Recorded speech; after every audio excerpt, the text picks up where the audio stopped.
पश्चिम बंगाल, असम, पुडुचेरी में प्रचंड जीत के बाद प्रधानमंत्री नरेंद्र मोदी दिल्ली के बीजेपी मुख्यालय पहुंचे। धोती कुर्ता पहनकर कार्यालय पहुंचे पीएम मोदी का स्वागत बीजेपी के राष्ट्रीय अध्यक्ष नितिन नबीन ने किया। दोनों साथ में मंच पर पहुंचे, जहां नितिन नबीन जैसे ही उन्हें माला पहनाने के लिए आगे बढ़े, तभी पीएम मोदी ने माला लेकर नितिन नबीन को पहना दी। इसके बाद सभी नेताओं ने बीजेपी कार्यकर्ता का अभिवादन किया। अपने संबोधन की शुरुआत में पीएम मोदी ने नितिन नबीन के राष्ट्रीय अध्यक्ष बनने के बाद बीजेपी की पहली जीत की तारीफ की।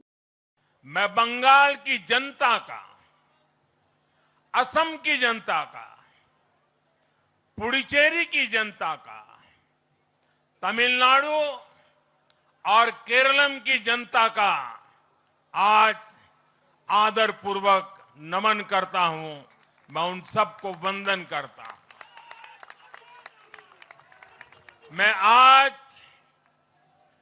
बीजेपी के कोटि कोटि कार्यकर्ताओं का भी हृदय से अभिनंदन करता हूं।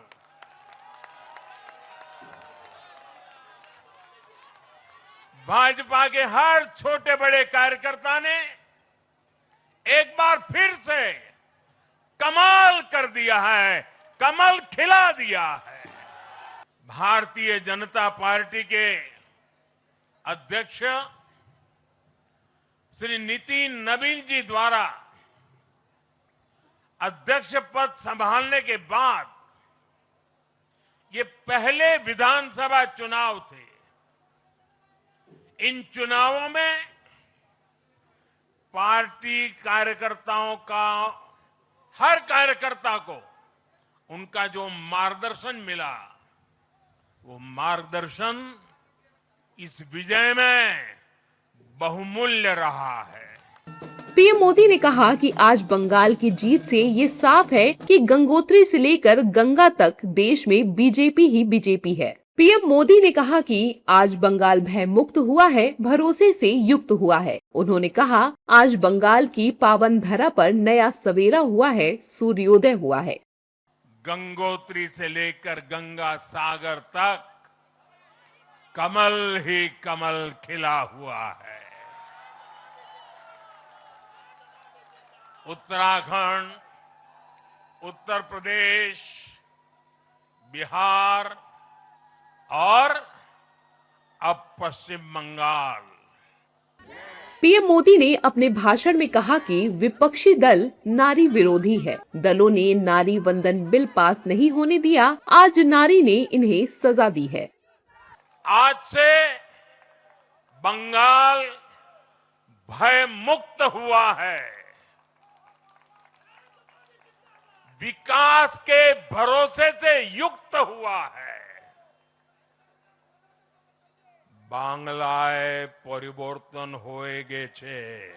अभी 4 मई की यह शाम भले ही ढल रही हो, लेकिन बंगाल की पावन धरा पर आज एक नया सूर्योदय हुआ है। पीएम मोदी ने समाजवादी पार्टी पर भी निशाना साधा और कहा कि यूपी की महिलाएं भी समाजवादी पार्टी को सजा देंगी। एक भी राज्य ऐसा नहीं है जहां कम्युनिस्ट पार्टी की सरकार हो।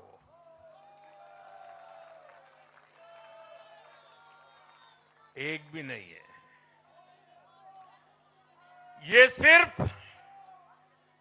सिर्फ सियासत का बदलाव नहीं है, ये सोच का बदलाव है। ये बताता है कि विकसित होता हुआ भारत किस दिशा में आगे बढ़ना चाहता है।